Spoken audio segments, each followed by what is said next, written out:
श्री स्वामी समर्थ महाराज यांची कृपा ही अविरत आहे। महाराज काय कृपा करतील, कशी करतील हे सांगता येत नाही। भक्त किती अडचणीत असतात त्याच्यासाठी जर कोणी धावून जातो तर तो ब्रह्मांड नायक।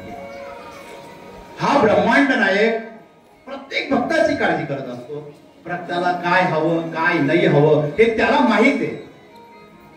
आणि एकदा जर त्याला माहित झालं ना आपल्याला काळजी करायची गरजच नाही। कारण की हा स्वामी समर्थच असा आहे, तो भक्ताच्या मनातून ओळखतो। अक्कलकोटचे मालोजी राजे होते, त्यांना अहंकार खूप झालेला होता त्यांच्या राज्यामध्ये। आणि एक स्वामींचा भक्त होता, रोज स्वामींची सेवा करायची, स्वामींची पूजा करायची, स्वामींच्या नामामध्ये त्यांना फार छंद वेगळा होता आणि राजवाड्यामध्ये जाऊन काम करायचं। रोजची नित्य सेवा चाललेली होती, स्वामींचं नामस्मरण चाललेलं होतं। मालोजी राजे स्वामींची सेवा करायची पण मने अहंकार खूप होता आणि दिखावा त्यांना जास्त करायची सवय होती। ते स्वामींच्या दर्शनाला जात असते पण आपल्याबरोबर अनेक ठोस घेऊन जात असते आणि सोने रत्न स्वामींना दाखवत असते। स्वामी काहीच बोलत नव्हते, कारण की स्वामींना माहित होतं प्रत्येक भक्ताचं काम योग्य वेळेला झालंच पाहिजे। आणि एखादा भक्त जर अहंकारात गेला त्याला त्याची जागा दाखवलीच पाहिजे, स्वामींचं काम होतं। एक दिवस हा स्वामींचा जो भक्त होता स्वामींची सेवा केली आणि राजवाड्यात गेला। राजवाड्यात गेल्यावर त्याच्याकडून काही चुकी झाली आणि ही गोष्ट मालोजी राजांच्या कानावर पडली।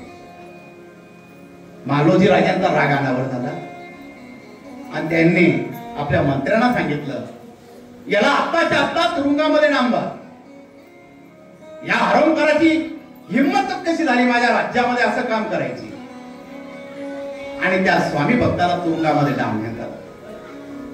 आणि त्यावेळेस मालोजी राजे प्रजेवर खूप अन्याय करत असे, ते काय करत असे त्यांना सुद्धा सुचत नसे। त्यामुळे प्रत्येक प्रजेचा एक एक जण स्वामी जवळ या मालोजी राजांचे गऱ्हाणे सांगत असे। आणि त्यांनी आता स्वामी भक्ताला तुरुंगामध्ये डांबलेलं होतं, तो तिथं बसलेला होता, स्वामींचं नाव येतं। स्वामी माझं काय चुकलं, या राजांनी मला तुरुंगामध्ये डांबलं, स्वामी महाराज काय चुकलं माझं। आणि स्वामींना विनंती करत होता। ही विनंती ही मनापासून जर झाली ना तर स्वामी महाराज कुठं येतात, कारण की स्वामींची कृपा तशी आहे। यांची कृपा ही अविरत आहे स्वामी महाराजांची। हा ब्रह्मांड नायक हा भक्ताच्या मनातलं ओळखतोच। कारण की जसं शिवकथेमध्ये येतं की शिवचा जर भंडारा लावला तर त्याला महादेवाच्या युगात जावं लागतं, त्याला नंदी घ्यायला येतात, जे महादेवाचे दूत आहेत ते त्याला घ्यायला येतात। गुरुचरित्रामधला एक अध्याय आहे त्याच्यामध्ये त्याचं सुंदर वर्णन केलेलं आहे। एक कुत्रा होता, भटकत होता। भटकत असताना तो महादेवाच्या मंदिरात गेला आणि महादेवाचा नैवेद्य खाल्ला। आता महादेवाची कृपा बघा एखाद्या भक्तावर करायची राहिली तर ती कशी करते सांगता येत नाही। आणि त्यावेळेस ते जंगलामध्ये लावारीची लाश पडलेली होती, त्याचा कोणी अंतिम संस्कार सुद्धा करत नव्हतं। त्या लाश त्याचीच पडलेली बेवावरच होती, कारण की वेश्यागमन करून तो पापाच्या ह्याच्यात पडलेला होता म्हणून त्याच्या लाश त्याचं जे शरीर पडलेलं होतं त्याला कोणीच हात लावत नव्हतं। आणि इकडे हा कुत्रा भटकत असताना महादेव मंदिरात गेला आणि नैवेद्यामध्ये तोंड घातलं। तोंड घातल्यावर तिथल्या त्या पुजाऱ्यांनी पाहिलं तो कुत्र्याच्या मागे लागला मारायला। हा कुत्रा घाबरला आणि पळत सुटला आणि हवन कुंड होतं जे महादेवाच्या मंदिरापुढे असतं, त्या हवन कुंडामध्ये जाऊन हा कुत्रा तिथं पडला। आणि त्या हवन कुंडामध्ये पडलेला असताना तो भस्म त्या कुत्र्याच्या अंगाला पूर्ण लागला। आता हा ब्राह्मण अजून चिडला, तो त्या कुत्र्याच्या मागे पळाला। हा कुत्रा जीव वाचवण्यासाठी जंगलाकडे गेला। जंगलामध्ये याला जे मृत्यू शरीर पडलेलं होतं त्याचा वास आला आणि तो त्या शरीराजवळ गेला आणि वास घेता घेता जी लाश पडलेली होती त्याला स्पर्श केला आणि त्याचं कपाळ होतं, त्या कपाळाला कुत्र्याच्या अंगाचा भस्म आहे त्याच्या कपाळी लागला।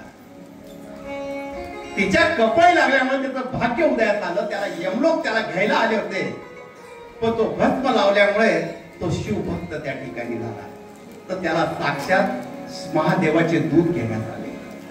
ही महादेवाची भक्ती, ही तशीच स्वामींची भक्ती. जर स्वामींचं जर नामस्मरण घेतो, तो स्वामींना शरण आला आणि तो स्वामींचा होऊन गेला. स्वामींचा होऊन जाणे म्हणजे काय?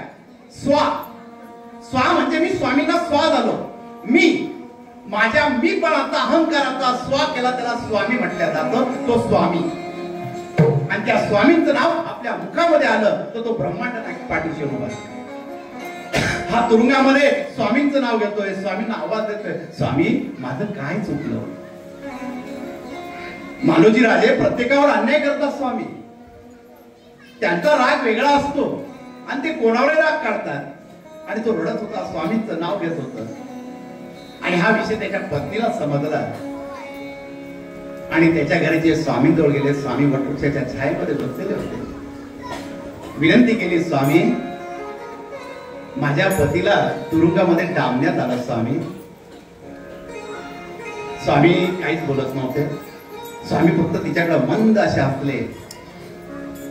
हो माई, आम्हाला समजतं, आमच्या भक्ताला तुरुंगात डांबलेलं आहे, आम्ही बघतोय, तू काळजी करू नकोस. महाराज एवढेच बोलले. महाराज कसली काळजी हो, आज ते घरी येणार नाही, रात्रभर तुरुंगात असणार स्वामी, तुम्ही काहीतरी करा ना स्वामी. आम्ही करू, योग्य वेळेस आम्ही निर्णय घेणार आहे, तू काळजी करू नको, जा घरी जा, घरी येतो. एवढंच स्वामी महाराज बोलले. आणि ती रात्र स्वामी महाराज वटवृक्षाच्या छायेमध्ये बसले. बाळप्पा महाराज स्वामींना जेवणासाठी विनंती करत होते. महाराज काही बोलले नाही. बाळ्या, अरे आमचा भक्त तुरुंगात आहे रे, आम्हाला जेवण कसं जाणार? महाराज 2 घास खाऊन घ्या, आज सकाळपासून तुम्ही जेवलात नाही स्वामी. सुंदराबाई आली, स्वामी 2 घास घ्या की स्वामी, 2 घास घ्या, बरं वाटत स्वामी. तुम्ही आजार त्याला काय काळजी करायची स्वामी, तो सुटेल ना. सुंदरे, अगं तो आमचा भक्त आहे, तो तिथं उपाशी आहे, आम्ही जेवण करणार नाही. सुंदर आहे. महाराज हे सुंदराबाईला सांगत होते. बाळप्पा महाराजांनी विनंती केली आणि स्वामींनी 2 घास खाल्ले. अर्ध रात्र झाली, त्यावेळी स्वामी महाराज विचारात होते बसले अक्कलकोटमध्ये. बाळप्पा महाराज त्यांची सेवा करत होते. महाराजांना विनंती करत होते, स्वामी थोड्या वेळ आराम करावा. महाराज अर्ध प्रहर झाला असा रात्रीचा, त्यावेळेस स्वामी महाराज विश्रांतीत होते. हा रात्रभर स्वामींचं नाव घेत होता, स्वामी स्वामी स्वामी, कुठे तुम्ही या ना स्वामी. आणि स्वामी रात्रभर त्याचा विचार करत होते. आपण ज्याही भगवंताचं नाव घेतो, आपण दुःखात असल्यावर त्या भगवंताला आवाज देत असतो, त्यावेळेस त्या भगवंताला सुद्धा त्या भक्ताची काळजी लागलेली असते की माझ्या भक्ताला मी केव्हा दुःखातून मुक्त करेन. तसं स्वामींना झालेलं होतं. सकाळची वेळ झाली, सूर्याची अशी सुंदर अशी कोवळी किरण पडलेली होते. मालोजी राजांचा तोफा निघाला आणि हा ताफा निघाल्यावर घोडे, हत्तीवर बसलेले मालोजी राजे, अनेक शिपाई, त्यांच्या हातामध्ये हिरे मोती जवाहरात अशी मोठी मिरवणूक घोडे घेऊन ते स्वामींसमोर आले. हत्तीवर उतरले, स्वामी बसलेले होते. मालोजी राजे आपल्या रुबाबात त्या मालोजी राजांसमोर येतो. मालोजी राजे स्वामी समोर येत होते. स्वामी असे बसलेले होते. स्वामींचे डोळे आता लाल बुंद झालेले होते. मालोजी राजे पावलं टाकत तिथं आले. स्वामी नमस्कार करतो स्वामी. मालोजी राजे स्वामींना नमस्कार करण्यासाठी खाली वाकले. स्वामींनी आपला हात उचलला आणि त्या गालामध्ये महाराजांनी जी चापट मारली, मालोजी राजे ध्यानावर नाही राहिले, त्या ठिकाणी आपला गाल चोळत बसले. डोळे भरून आले, रडू लागले मालोजी राजे आणि स्वामींकडे बघताय. स्वामी राग अनावर करताय. स्वामींचे डोळे लाल तेज बुंद झालेले. मालोजी राजे थर थर कापू लागले होते. स्वामींपुढे हिंमत होत नव्हती, स्वामींकडे बघण्याची हिंमत नव्हती, उभे राहण्याची. महाराज वरमान करून बोलताय, अरे महाराजी, अरे तू बुद्धिबळाचा एक राजा आहे. असे राजा आम्ही अनेक निर्माण करतो. तुझं मोठेपण तुझ्या घरी ठेव. काय समजतो? आमच्या भक्तांना त्रास देतोस, आमचा भक्त तुरुंगामध्ये डांबून ठेवतोस आणि आमच्या पुढे हे तुझं सोनं दाखवतो.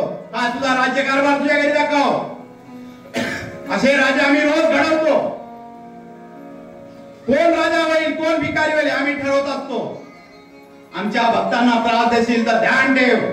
महाराज डोळ्याने बोलत होते. महाराज रागाने बोलत होते. डोळे लाल झालेले होते. सैन्य घाबरलेलं होतं त्या ठिकाणी. मालोजी राजे हात थरथरल्या हाताने स्वामींना विनंती करताय, स्वामी क्षमा असावी, स्वामी क्षमा असावी. आमच्याकडून चूक झाली स्वामी, आम्ही क्षमा मागतो स्वामी. अरे काय क्षमा मागतोस? प्रजेवर अन्याय करतोस. अरे राजाचा अर्थ माहितीये का? हा राजा प्रजेला मुलांसारखं पालन करतो आणि तू आमच्या प्रजेला, आमच्या भक्तांना त्रास देतोस. मालोजी राजांना त्यांची चूक समजत होती. मालोजी राजे हात जोडून स्वामींना सांगतायत, स्वामी क्षमा करावं. स्वामी महाराज एक शब्द बोलत नव्हते आणि मालोजी राजे तिथून निघून गेले. मालोजी राजे रस्त्याने चालता चालता एकच विचार करत होते की आपण त्या भक्ताला स्वामींच्या सोडलं पाहिजे.